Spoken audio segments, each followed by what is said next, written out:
What if the things you're worrying about right now become stories you tell with a small shake of your head and a smile?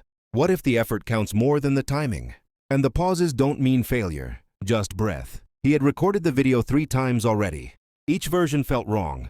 Too quiet, too much, not enough. The analytics from the last upload hovered.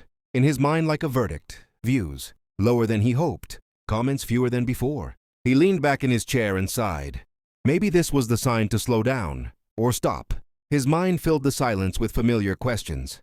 What if no one watches? What if I'm wasting my time? What if I'm not cut out for this? He hovered over the close tab, ready to save the draft and move on. Then a different thought slipped in. What if it works out? Not perfectly, not overnight. But what if someone out there needed exactly this video? What if the growth he couldn't see yet was already happening, quietly? Behind the scenes? He remembered why he started. Not for numbers, but to share something real. To learn, to create, to get better. So he clicked upload. Nothing magical happened right away. The views didn't explode. The comments didn't flood in. But the next morning, there was one message. Just one. Thanks, I needed this today.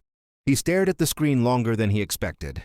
Maybe success wasn't about going viral. Maybe it was about showing up long enough for the work to find the people it was meant for. He opened his editor again, a little less heavy than before.